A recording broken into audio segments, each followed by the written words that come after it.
یہ وقت انشاءاللہ گزر جائے گا. Inshallah Aziz, we'll reclaim our honor because now we will, Bismillah Ta'ala. اس لیے کہ now we are willing to die for it. اب بہت دنیا اترائے کہ موت ہمیں مجبور نہیں کرے گی. اب دنیا کی محبت اور موت کے خوف سے ہم اپنی عزت کا سودا نہیں کریں گے.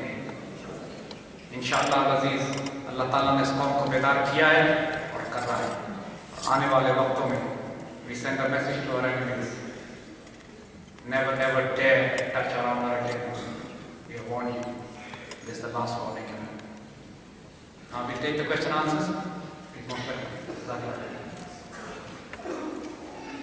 السلام علیکم, میرا نام تنزیل ہے اور میرا کوشچن یہ ہے, ہم اپنی خودی کو کس طرح پہچان سکتے ہیں؟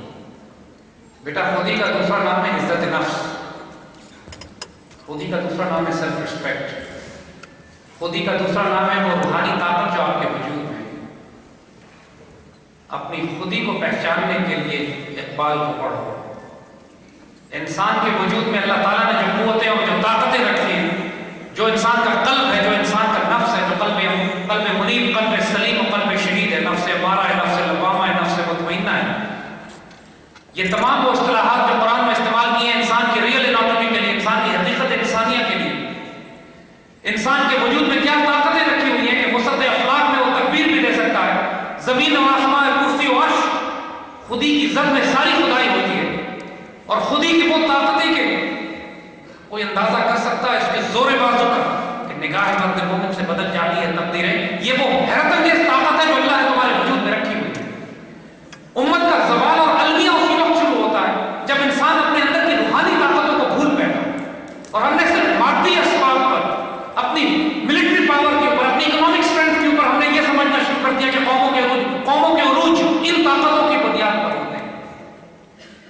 جب مسلمانوں نے رومن اور پرشین امپائرز کو ایک ساتھ تباہ و برباد کیا اور کیپچر کیا اور وہاں اسلامی تہذیب اور سویلائزیشن قائم کی, اس وقت مسلمانوں کے پاس سوائے اپنی خودی کے, سیلف ریسپیکٹ کے, اپنی عزت کے, اپنی آنر کے, اپنی غیرت کے اور کوئی طاقت نہیں تھی. کوئی ملٹری پاور نہیں تھی, کوئی اکنامک پاور نہیں تھی, لیکن ہم دنیا پر حکومت کرتے تھے. آج مسلمان دنیا کے امیر ترین ملک ہیں اور دنیا میں رسوا کیا جاتا ہے. اس کا قصور صرف اتنا ہے کہ آج 1 ارب مسلمان مل کر بھی اپنی ایک بہن کو واپس نہیں لا سکتے. And that is why we have no choice. We have no choice but to reclaim our honor, reclaim our dignity and revive our khudi. اور خودی کا سفر شروع اس بات سے ہوتا ہے کہ انسان یہ فیصلہ کر لے کہ آج کے بعد میں نے کوئی کام ایسا نہیں کرنا جو مجھے اپنی نگاہوں میں, اپنے اللہ کی نگاہوں میں یا اپنی دنیا کی نگاہوں میں رسوا کرتا ہوں.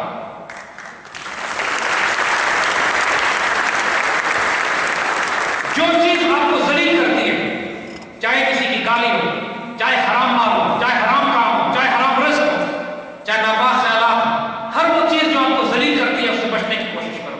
ہر وہ چیز جو آپ کو بلندی کی طرف لے کے جاتی ہے, صدقات ہیں, خیرات ہیں, حضور صلی اللہ علیہ وسلم پر درود شریف, ذکر, اذکار کی کثرت ہے, توبہ اور استغفار ہے, دلیری جرأت, شجاعت ہے, سچ کے لیے اسٹینڈ لینا ہے.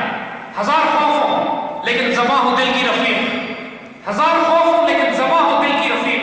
ازل سے رہا ہے یہ قلندروں کا طریق. اپنے بزرگوں کے واقعات پڑھو. What created honor? What created courage? امام مالک 3 دن کے بھوکے ہوا کرتے تھے, اس کے باوجود کسی کو پتہ نہیں چلتا تھا کہ امام مالک بھوکے ہیں. مسجد نبوی میں جا کے کھانا کھلایا کرتے تھے, مسجد نبوی میں جا کے درس دیا کرتے تھے حدیث کا. سلطان صلاح الدین ایوبی, فاتح مصر و شام, بیت المقدس شریف, آپ کے ہاتھوں اللہ نے فتح کرایا. پوری دنیا میں آپ کا دشمنوں میں خوف اور مسلمانوں میں آپ کا روب اور ادب تھا. لیکن جب انتقال کیا تو کفن کے لیے پیسے نہیں تھے. دوستوں نے چندہ کر کے سلطان و مصر و شام کا کفن پہنا, اس لیے کہ جو مال تھا تقسیم کر دیا اللہ کی راہ. خودی کس سے بنتی ہے بیٹا؟ عزت اور غیرت سے, جرأت اور دلیری سے. بے شرمی, بغیرتی, بے حیائی, یہ تمام کام خودی کو مار دیتے ہیں.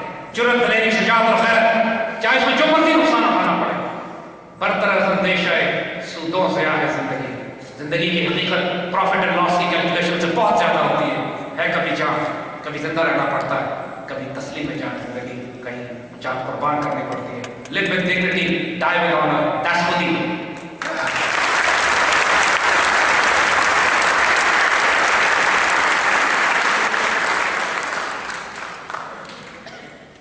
السلام علیکم سر, میرا نام محمد اقبال احمد ہے.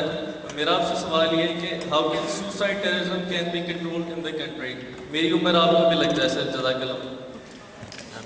بیٹے نے سوال کیا ہے کہ سوسائڈ ٹیررزم ملک میں کیسے ختم کیا جا سکتا ہے. Well, somebody asked us a question کہ how can we stop an Indian tank جو پاکستان کی طرف آ رہا ہے. ان کا اس کا طریقہ یہ ہے کہ جو لوگ اس کو دھکا دے رہے ہیں ان کو مار دو.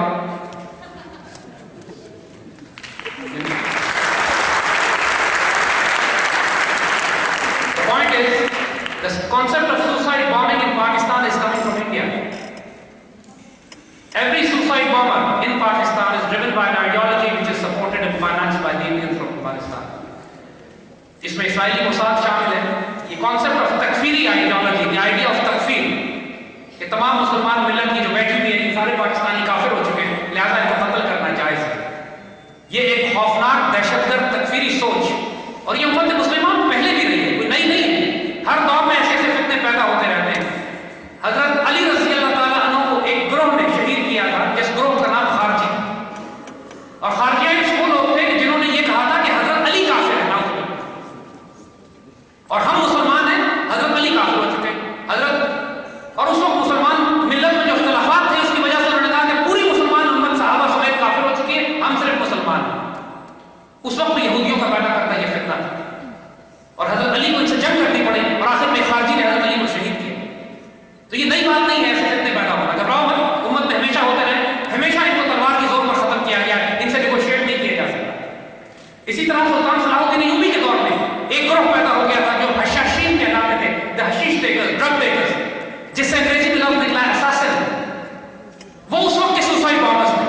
پوری مسلمان ملت میں پھیل گئی ہے, بڑے بڑے مسلمان لیڈرز کو قتل کیا کرتے تھے, دہشت گردی پھیلاتے تھے, نارکی پھیلاتے تھے. اس وقت جب مسلمانوں پر باہر سے صلیبی فوجیں حملے کر گئی, ایک طرف کروسیڈرز تھے, ایک طرف یہ حشاشین, مسلمان ملت بھی پھنس کے رہ گئی تھی, اور صلاح الدین ایوبی کو دو طرف لڑنا پڑا, حشاشین کے خلاف بھی, صلیبیوں کے خلاف. آج ایگزیکٹلی وہی فینومینا ریپیٹ ہو رہا ہے. مسلمان ملت دو فسادیوں میں گر گئے. ایک خارج سے آ رہا ہے صلیبی, نیٹو, امریکنز, یہ جو پاکستان کو توڑنے کی کوشش کر رہے ہیں, صلیبی فوجیں حملے کر رہی ہیں مسلمان ملت پر. دوسرے یہ آج کے دور کے خارجی ہیں, آج کے دور کے حشاشین ہیں, جن کو تحریک طالبان پاکستان کے بدترین ناپاک لوگ ہیں. ختم کر دی جائیں گے, فکر نہ کریں.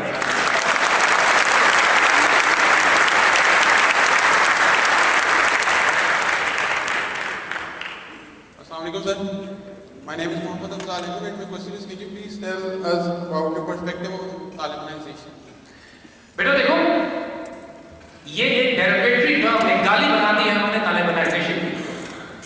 جس طرح ہم بات کرتے ہیں, یہ بات ہم نے آپ سے پہلے بھی کہی تھی کہ جب ایک مسلمان اپنے دین پر چلتا ہے اور بیسک یعنی کوئی بہت زیادہ عبادت بھی نہ کرے, بہت زیادہ پرہیزگار متقی نہ ہو, صرف اگر آپ شراب نہ پئیں, بدکاری نہ کریں, سود نہ کھائیں, حرام کام موٹے موٹے وہ نہ کریں, تب بھی آپ کو کہتے ہیں یہ ایکسٹریمسٹ. آپ بدکاری کریں, زنا کریں, شراب پئیں, سود کھائیں, ہر قسم کی ڈانس پارٹی, ناچ گانے, بےہودہ محفلوں میں جائیں, کہتے ہیں ماڈریٹ مسلم ہے. The point is, ان کی ڈیفینیشن کے تحت ہم میں ہر شخص ایکسٹریمسٹ ہے, ہم میں ہر شخص طالب ہے, ہم میں ہر شخص ٹیررسٹ ہے. آج امریکہ میں ہر داڑھی والا اور ٹوپی والا دہشت گرد تصور کیا جاتا ہے. پاکستان میں افغانستان کے لحاظ سے طالبانائزیشن اور ہے, پاکستان کے لحاظ سے طالبانائزیشن اور ہے. افغانستان میں جو طالبان جنہوں نے اپنے حکومت وہاں قائم کی تھی, ان کے فہم سے اختلاف کیا جا سکتا ہے, ان کے رائے سے اختلاف کیا جا سکتا ہے, ان کی سنسیئرٹی سے اختلاف نہیں کیا جا سکتا, ان کے طریقہ کار سے اختلاف کیا جا سکتا ہے. انہوں نے بہت شدید غلطیاں کی افغانستان میں.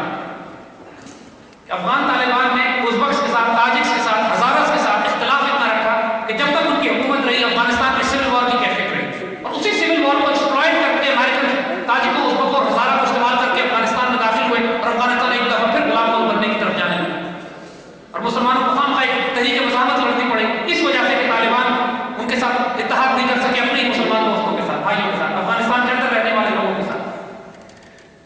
تو پاکستان میں لیکن جو طالبان کا کانسیپٹ ہے وہ افغان طالبان نہیں, پاکستانی طالبان ہے, جو گلے کاٹ رہے ہیں, سوسائڈ بامبنگ, خود کش حملے, جس کا جواب ابھی دیا آپ کو. یہ